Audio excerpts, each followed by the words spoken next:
interrelación de las neuronas que decíamos, que eran las sinapsis,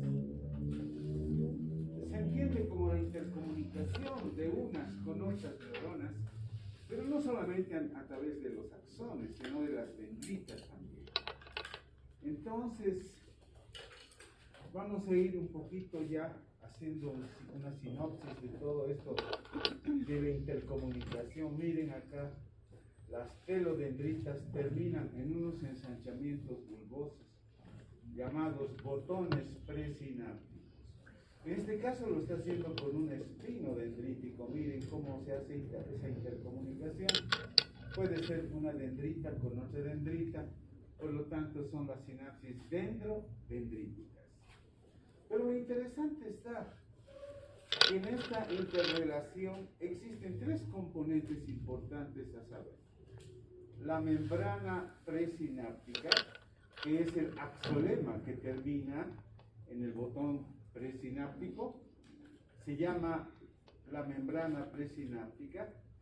Este es el espacio intersináptico y la otra vendría a ser la membrana postsináptica.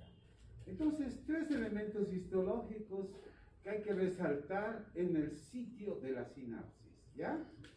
A ver, vamos a recordar la membrana presináptica, el espacio intersináptico y la membrana postsináptica.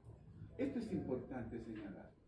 Por eso que algunos autores, inclusive, de acuerdo al espacio que queda el espacio intersináptico, se clasifican en sinapsis simétricas y asimétricas, ¿no? Las sinapsis simétricas dicen que más o menos el espacio mediría unos 20 micrómetros de espacio, ¿no? 20 micrómetros. En cambio, las asimétricas sería más extensa este espacio, hasta unos 30 micrómetros. ¿Es fundamental ese espacio? Sí, porque ahí se vertirán, ahí se liberarán los mediadores químicos, que se llaman así, que están contenidos en estas vesículas, y en algún momento cuando la electricidad llegue y la energía necesaria por las mitocondrias que ya están en este sitio, en los botones intersinápticos, entonces hay que destacar que dentro del axoplasma que tiene, que es el citoplasma, ¿no ve? Pero está en el axoplasma, vamos a observar gran cantidad de mitocondrias que han llegado desde el cuerpo o soma celular mediante flujos y están listos para liberar su energía y liberar también estas vesículas que contienen mediadores químicos, y ahí se entiende la sinapsis química también. Miren, no es solamente física la sinapsis de una con otras neuronas, sino estamos hablando que hay sinapsis también que determinan los espacios intersinápticos, ¿no? Las simétricas, asimétricas. Pero también tenemos que hablar de las sinapsis químicas, y que significa el estímulo químico una vez que liberan todos estos mediadores químicos de la sinapsis para estimular a la otra membrana y así de esa manera el mensaje traducirse en un componente químico de diferentes sensaciones que la neurona puede liberar. Esto es interesante.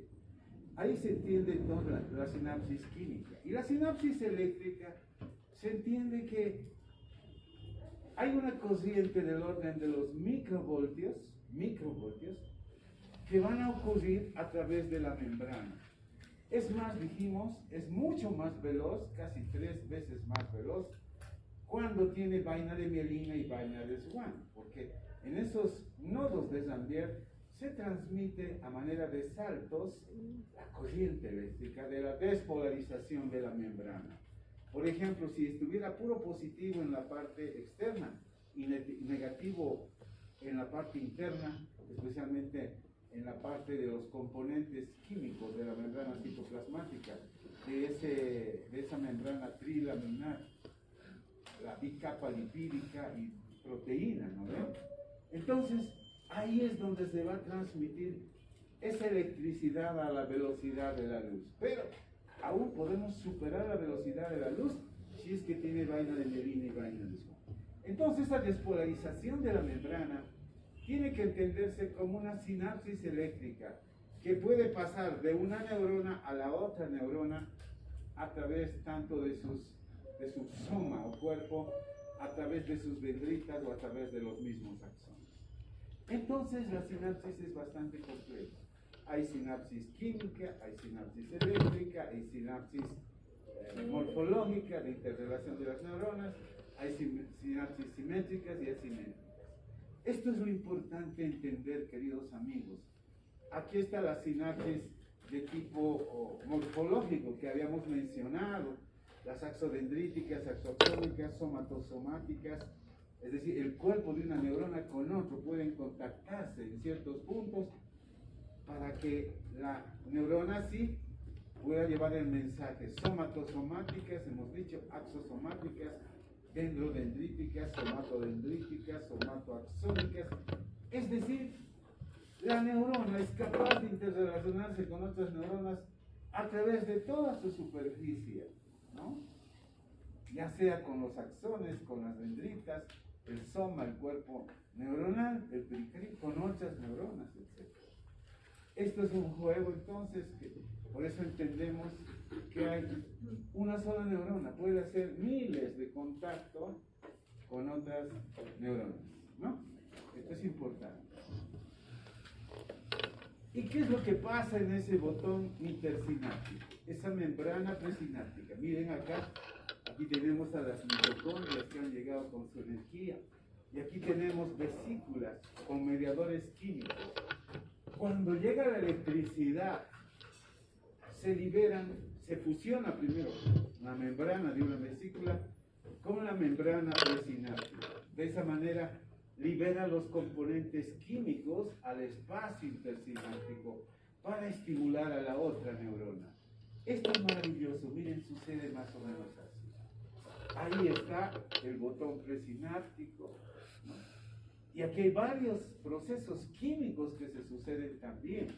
Los mediadores químicos, como la noradrenalina, en fin, enseguida vamos a hablar de un sinfín de mediadores químicos, son liberados al espacio intersináptico. En este caso estamos hablando de la serotonina también, que es otro mediador químico. Y en la membrana postsináptica, no nos olvidemos esa maravillosa estructuración de la hoja trilaminar, que es la membrana citoplasmática, ¿verdad? Que lo hemos conocido como, ya sea como axolema o membrana citoplasmática. Pues muchas proteínas transmembrana se comportan como carriers o transportadores o también receptores de estos componentes químicos. Y de esa manera, cuando reconocen a este compuesto químico, lo introducen hacia la otra neurona y de esa manera se entiende la sinapsis química, ¿no? Estos también mediadores químicos se pueden llamar neurotransmisores, no tengo ningún problema en eso, que son moléculas de proteínas de señalamiento. Mira, a ver, es como una llave en una cerradura, ¿no? Que abre. Eso es un receptor, ¿me entienden? No cualquier llave va a abrir una cerradura. Entonces, son componentes químicos compatibles con receptores que van a recibir esas sensaciones en las membranas postsinápticas. Aquí está todo lo que hemos ido hablando. Los espacios intersinápticos, las membranas pre y postsinápticas, y lo van a hacer en todas partes, ¿no? Ahí está lo que hemos hablado. Y miren la gran cantidad de sinapsis entonces que hacen las neuronas. Esto es maravilloso, ¿no? Por eso las funciones de excitabilidad, de conductibilidad, de transmisión del impulso nervioso están hechas en las neuronas por su gran contacto con tantas otras neuronas a la vez, a nivel de todo sitio, ya sea cuerpo, dendritas, axones, en fin, lo hacen unas con otras. Ya hemos hablado de la sinapsis química, ¿verdad? Esa liberación de los componentes y sus receptores. La sinapsis eléctrica, hemos dicho, la transmisión de microvoltios a través de la membrana, ¿no? Y esta sinapsis química, ya lo hemos dicho, siempre conduce a la sinapsis en un solo sentido, y eso es interesante. siempre van en un solo sentido. Es decir, desde la neurona que secreta la sustancia, el neurotransmisor, podríamos decir así, hasta la membrana postsináptica, seguramente, ahí está, hasta la membrana postsináptica. ¿Listo? Esa es la sinapsis química. Y ahí tenemos otra vez otro esquema bonito para mostrar lo que se está liberando, los neurotransmisores, los receptores.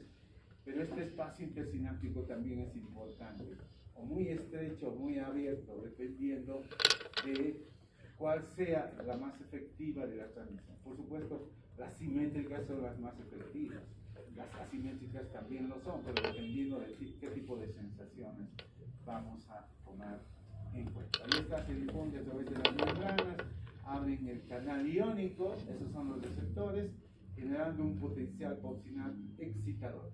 Es decir, la excitación, la conductividad que les he dicho, se transmite de una neurona a la otra neurona, produciéndole una excitación. Esas son las funciones que hemos hecho. El efecto despolarizador de membrana, de la electricidad, y un efecto inhibidor también que puede haber de hiperpolarización, ¿no? Esto es interesante, queridos amigos. Aquí la sinapsis eléctrica un poquito también para poder explicar. Aquí están las proteínas integrales, pero que van a muy parecidas a los del complejo polo nuclear que habíamos visto, ¿no? En la membrana nuclear, así las proteínas integrales se van a disponer en cada una de estos sitios donde se van a hacer la transmisión. Uniones de hendidura, canales que extienden, que facilitan el pasaje, canales que forman puentes que permiten el flujo de la corriente iónica. Son como pasadizos, como túneles, ¿verdad?, que facilitan el ingreso. Estas proteínas se convierten en receptores, ¿verdad? Eso es lo que pasa.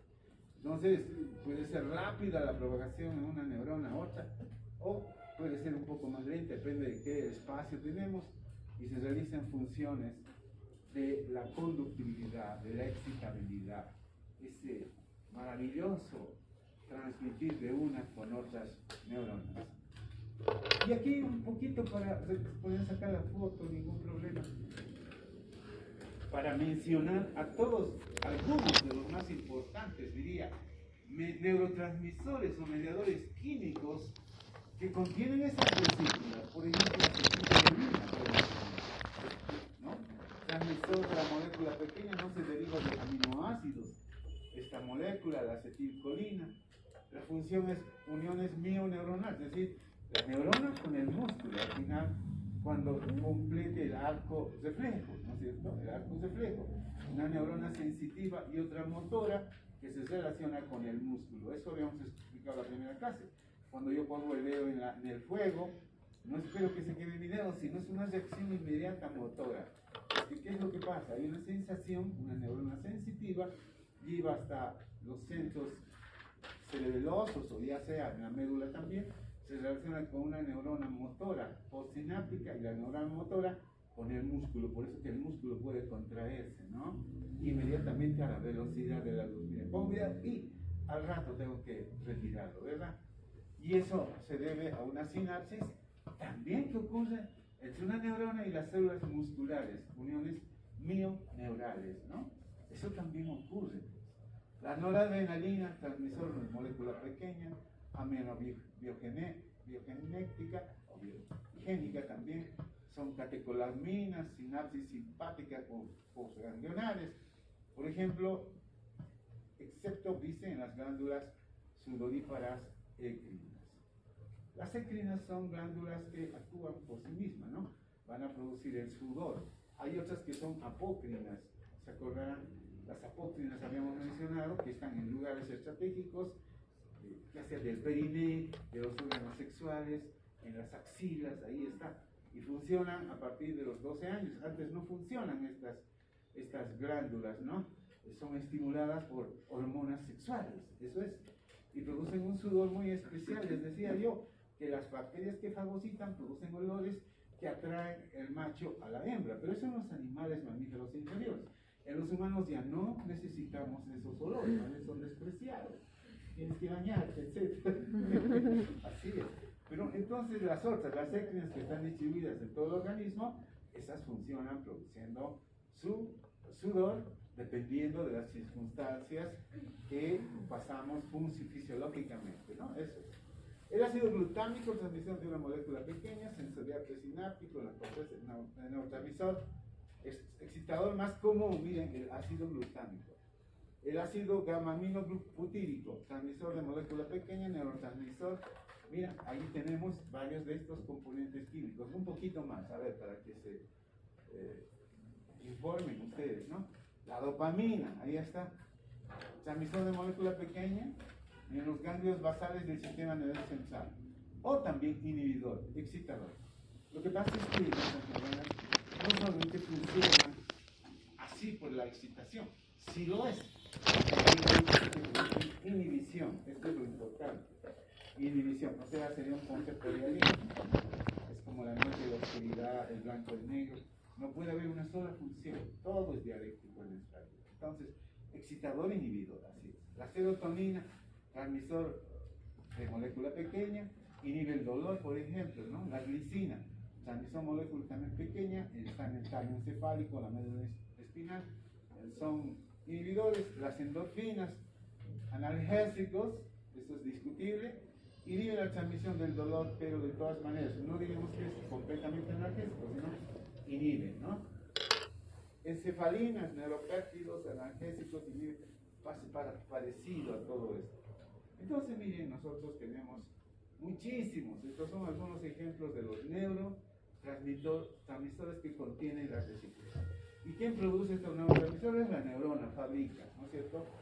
Y se van a movilizar desde el soma al cuerpo hasta el botón presináptico. Eso es lo que quería mencionar. Y más o menos se liberan así. Mira, viene la despolarización y inmediatamente liberan los químicos estimulando la membrana postsináptica, sus receptores, y de esa manera esta otra neurona o se excita o se inhibe con estos mediadores químicos, ¿no? Esto es lo importante en el conocimiento de lo que son las sinapsis. Al final es una propagación eléctrica de la despolarización de la membrana. Pero esto ocurre a la velocidad. Cuando tiene que transmitirse un impulso eléctrico, este positivo se vuelve negativo, y aquí adentro que era negativo se vuelve positivo, y hay una despolarización así, a la velocidad de positivo, negativo, ¿no? En el orden de los microvoltios. Esa es la propagación que tenemos en las neuronas. Y claro, facilitado en la teoría saltatoria si es que tuviera vaina de mielina, vaina de Swan. Hay muchas enfermedades que prácticamente producen desmielinización. Y entonces estas son enfermedades que van a conducir a que estas personas no vayan a tener respuestas o no tienen respuestas en sus músculos, en su, qué sé yo, reaccionar cotidiano, motor, sensitivo, etc. Y hemos visto a los nervios en cortes transversales, longitudinales, hemos visto que hay vainas fibras nerviosas con vaina de vanilla y vaina de Swan, y hay otras fibras nerviosas sin estos componentes químicos, ¿verdad? Ya está, estos son los cortes longitudinales de lo que hemos visto, tinción universal, y ustedes van a ver algún sector que queda en blanco, y es que la mielina, que es una lipoproteína, puede lavarse con el, ¿cómo se llama esto? Con el silol. ¿Se acuerdan que utilizamos para la aclaración el silol? El silol lava a la mielina, entonces deja espacios blanquecinos, ¿no? A no ser que utilicemos otras tinciones, como las Golgi, se llaman así las tinciones, que tienen de un color café oscuro esa parte, ¿no? Entonces hay diferentes tipos de tinciones para mostrar la mielina también. Y ahí está lo que ya hemos hablado, sinapsis, no vamos a repetir esto. Sin embargo, también tenemos que hablar de la médula espinal. La médula espinal es parte del sistema nervioso central, está en todo el conducto intervertebral, ahí la médula espinal, y tenemos que reconocerla. Aquí en la médula espinal, la sustancia gris que antes estaba en la parte periférica, en el cerebro, en el cerebelo, ahora la sustancia blanca está en la periferia. Este es el único caso donde se invierte la cosa. La sustancia gris está adentro, miren ustedes, en forma de una H, no sé si la ven acá. Y en el centro está el conducto ependimo. No no confundirse con el conducto epididimario. Suena lo mismo, mira. Ependimario y epididimario. El epidídimo y el dídimo son el testículo en el varón. Por favor, no confundir ese conducto, ¿ya? Epididimario. Por ahí les pongo en el examen epididimario. Por favor, no se confundan. Este es el conducto ependimario, sí. Ependimario, que está en la parte central. ¿Listo? Y está cubierto por unas células cilíndricas casi cuboideas, dice, en un solo estrato. Y estas células del conducto ependimario son parte de las células del tejido nervioso. También derivan de las mismas células de los espongioblastos, ¿no? Son células propias del tejido nervioso, no olvidarse. Pero estas células solamente tapizan el interior del conducto ependimario y en la parte superior se abren el tercer y cuarto ventrículo en el cerebro, que igual cubren toda la superficie interna.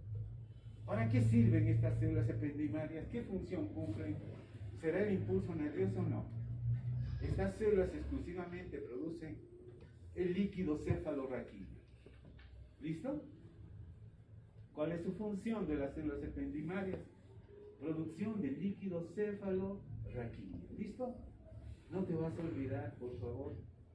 Entonces, el líquido cefalorraquídeo tiene una composición química y tiene un volumen, además, de constancia dentro de este conducto y dentro del cuarto y tercer ventrículo. Entonces, ¿quién es responsable de mantener la constancia, el mismo volumen, la misma composición química? Son las células ependimarias. ¿Listo? Entonces, este es el líquido cefalorraquídeo importantísimo que está presente. Por lo demás, ¿qué tenemos en la sustancia blanca y la sustancia gris de la médula? Los mismos componentes: neuronas, células de sostén, de apoyo, de nutrición, y particularmente hay que ver en las astas motoras, donde se va a observar núcleos, grupos, quiere decir. Un núcleo no es nada más que un grupo de neuronas, que los estamos viendo ya en la práctica, para ver en la asta anterior neuronas motoras que son estrelladas, por ejemplo, ¿no? Multipolares, ahí podemos observarlos.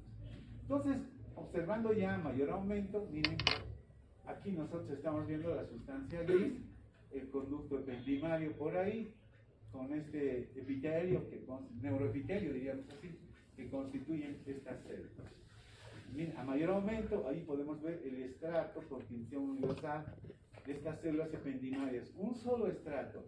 Miren, se pueden ver que son células cilíndricas, está el núcleo de estas células y adentro conteniendo al líquido cefalorraquídeo. Por lo demás, esta es la sustancia gris. Miren, hay neuronas de distinto tamaño, pero fundamentalmente las que nos interesan serán las del asta anterior, las neuronas motoras multipolares, que son importantísimas. Aquí vemos en el asta anterior esas neuronas multipolares con varias prolongaciones citoplásmicas, que son las dendritas, y un axón que puede ser corto o largo dependiendo de qué neuronas se trate, las Golgi 1, las Golgi 2 que habíamos visto, ¿no?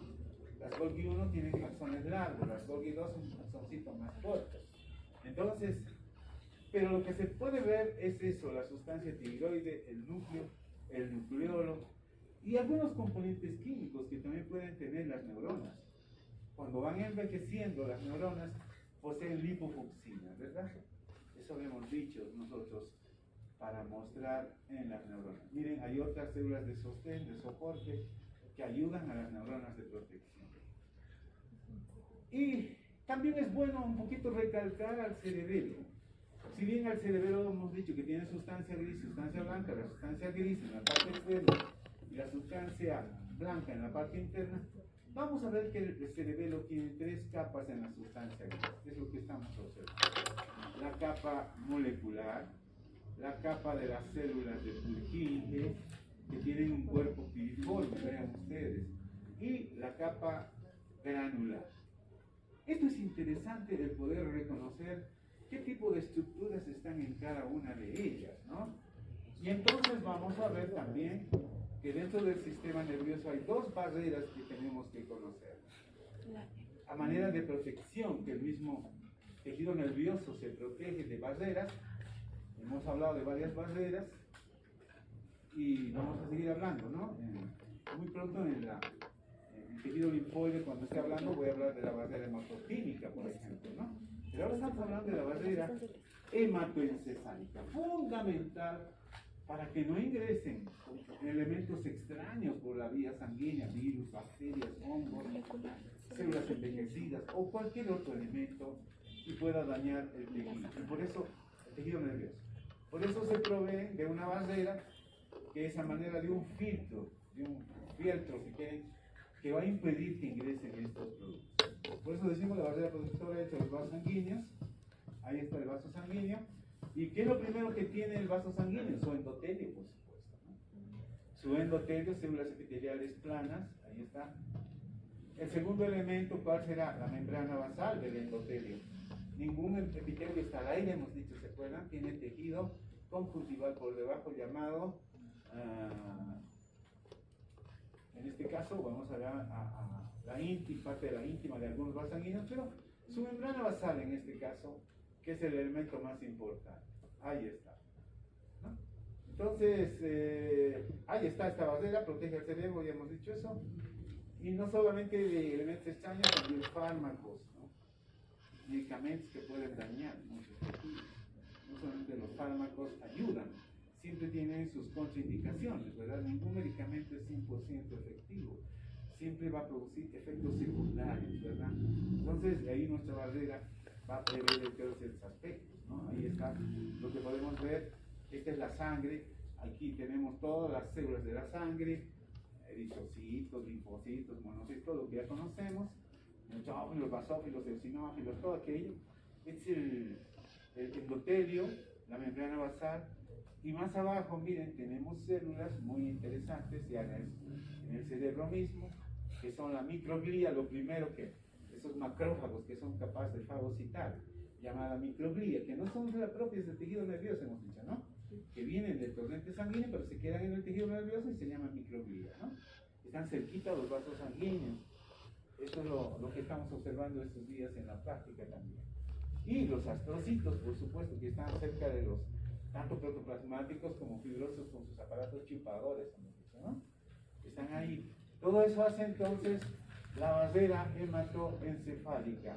Hemato es sangre, encefálico es todos los componentes del tejido cerebral.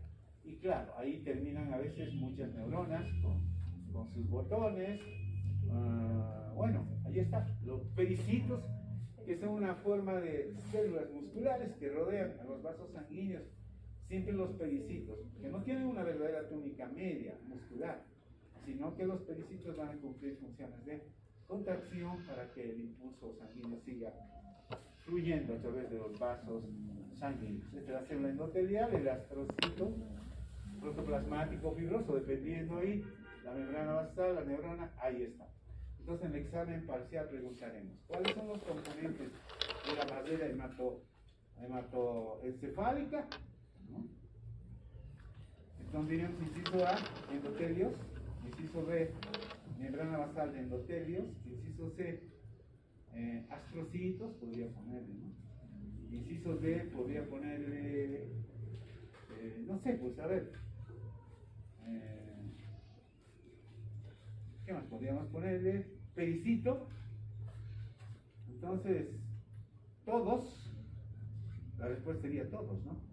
Estos son componentes de la barrera hematoencefálica. Pero esencialmente, la barrera misma en sí son tres elementos.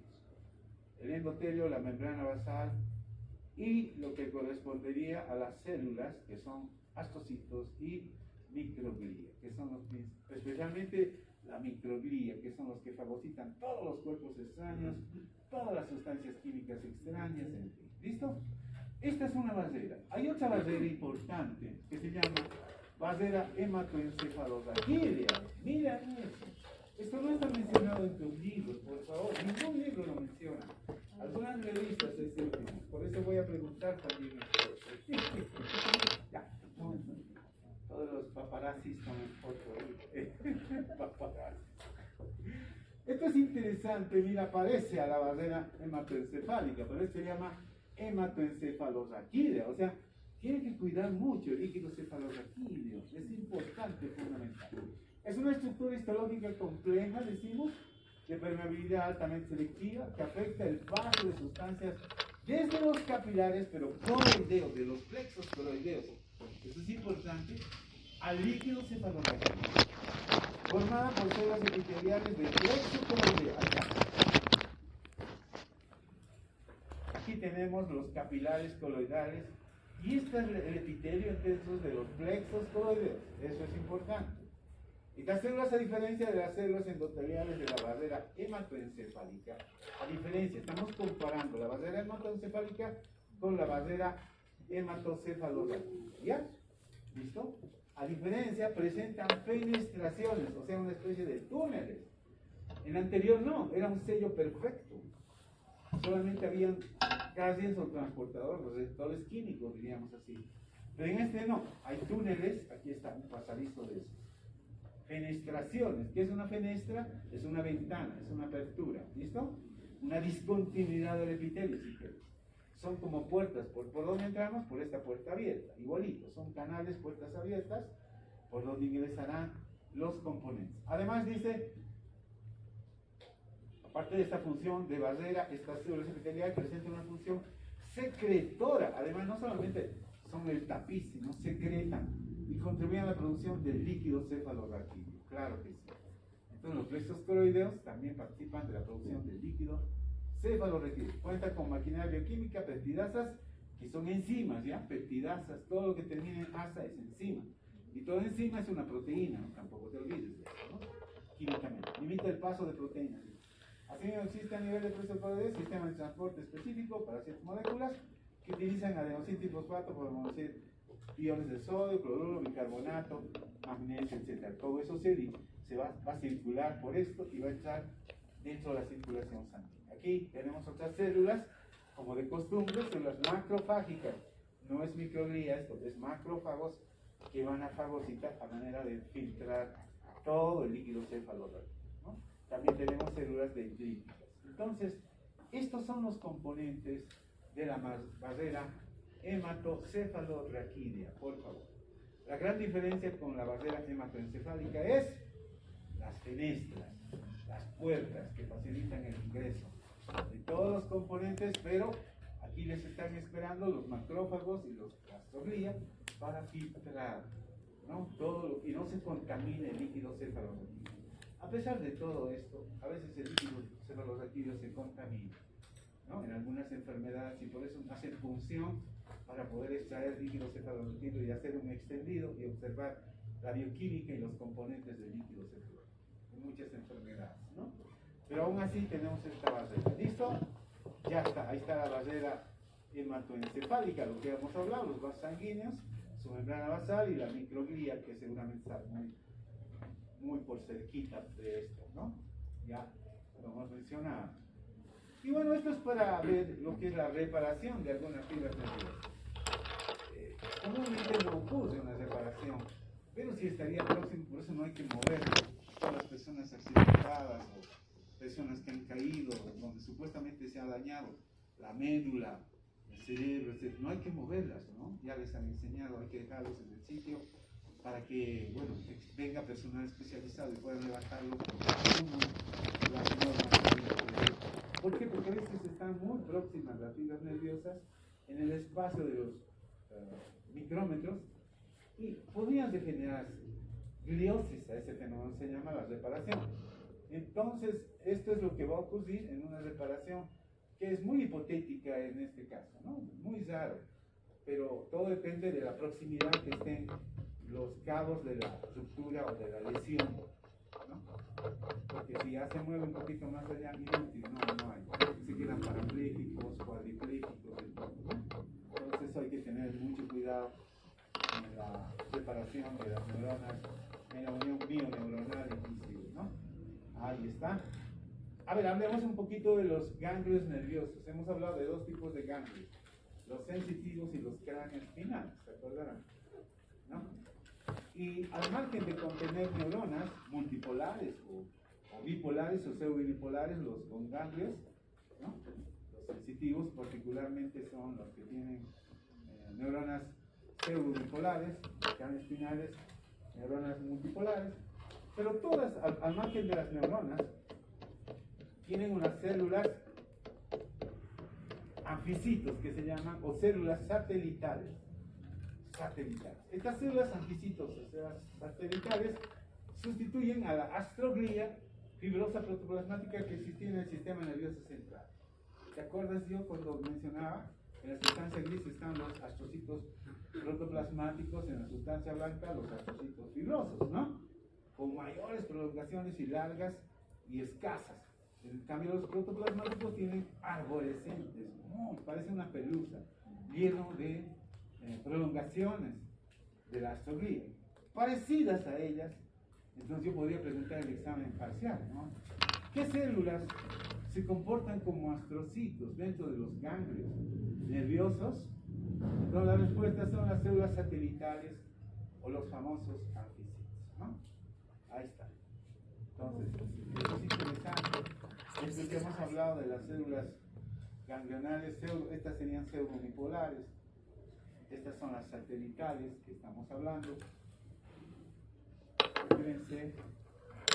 Sí, también hablamos de esto en la anterior clase, las Golgi 1, Golgi 2, con axón largo y con axón corto, ¿no? ¿Se acuerdan? Sí, estas son las del axón largo. A ver, puede llegar a medir más de 1 metro, les dije, ¿no? Son los nervios, ¿eh? Ahí está. Ejemplo, las células de Purkinje, que tienen ese tipo de axón, ¿no? De la corteza celulosa, bastante larga, ¿verdad? Y estas son del tipo 2, Golgi, que un axón cortito que termina, inmediatamente se origina en el mismo sitio, ¿verdad? También vamos a ver en la corteza cerebrosa, en la sustancia gris, tanto del cerebro también. A menudo dice estas de axón cortito son inhibidoras y las otras son excitadoras. Así es. Entonces, cuando diga yo las Golgi 2 son excitadoras o inhibidoras.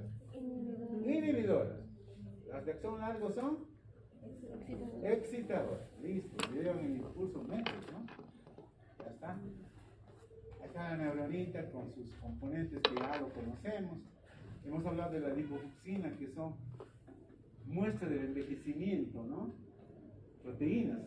Pero también tienen melanina las neuronas, no nos olvidemos. Pigmentos, mira. ¿Acaso son melanocitos? Sí. No te olvides que los melanocitos también llegan desde el tubo neural. Deberían haber sido neuronas, pero se quedaron en la piel y se comportan en células melánicas, ¿no? Mira eso. Es interesante esa relación. Tiene glucógeno porque necesita mucha energía, lípidos, todo aquello, ya hemos mencionado. La médula ahí está. Es la cara dorsal o espalda, si quieres tú, la cara dorsal, la cara ventral de la médula, las astas ventrales anteriores, donde están las neuronas motoras, las astas posteriores, el conjunto ependimal. Bueno, los somas de la neurona son motoras, ¿no? En el centro de la médula se encuentra el canal ependimario. Ya lo hemos mencionado, ya saben. No vamos a hacer mucho lío. Ahí está. Qué bonito, de nuevo. El conducto ependimario, la forma H, la sustancia gris, ¿no? La cara dorsal, la cara ventral de las astas anteriores. A ver, con esto vamos a terminar las capas del cerebro y las capas de lo que constituye el cerebro. ¿Listo? Esto también es ultimito, no estoy sacando de ninguna parte. La capa molecular, granulosa, piramidal externa, piramidal interna y capa multiforme. Eso hemos hablado, 6 capas, pero contiene células horizontales. Esto es muy importante. Al margen, la capa molecular tiene células horizontales que interconectan unas con otras. Son las más pequeñitas, pero también constituyen parte de la neuroglía. La granulosa externa contiene células granulosas, más neuroglía. Las células piramidales grandes, neuroglía. La granulosa interna, células granulosas pequeñas y neuroglía. La piramidal interna, células piramidales más grandes, gigantes de Betz. Aquí están las de Betz, ¿no? Y la capa multiforme, y que contiene además células de Martinotti. Hay células en cesta, además, que enseguida voy a hablar. A ver, puedo sacar una foto y ya está. Listo. Aquí están las 6 capas. 1, 2, 3, 4, 5. Molecular, granular externa, piramidal externa. Ahora vienen las internas. Granular interna ya no existe molecular, sino granular interna, piramidal y las polimorfas. Miren ustedes. Y aquí vamos a ver en la última capa. La pregunta puede ser, ¿dónde están situadas las células de Martinotti? En la 6ª capa, ¿no? Son células que van a interconectar unas con otras y además sus axones van a llegar hasta la capa molecular. Esto es interesante. A ver, aquí está, más o menos este es el dibujo, pero quiero un poquito, se los he hecho un esquema, ahí está, esto saquen la foto. La capa molecular o plexiforme, que es la primera capa, plexiforme también se llama, son fibras nerviosas orientadas tangencialmente y además presenta, aquí está, las células horizontales, las que les decía, ¿no? Horizontales de Cajal, que también se llaman así. Esto está acá arriba y hacen una gran cantidad de sinapsis. La capa granular tiene números piramidales, estrelladas, dendríticas, y van a hacer que se interconecten unas con otras. La capa piramidal externa formada por neuronas piramidales, que no son tan grandes, estas no son las de Bett. Los axones anchos de la sustancia blanca y las fibras de proyección de las fibras comisurales, esta tercera capa. La 4ª capa, vamos, esa es la granular interna ya. Ahí está, la granular interna, capa formada por células estrelladas dispuestas de manera de compacta y elevada fibra. Aquí tenemos esto, la banda en la 4ª capa. Yo voy a preguntar esto.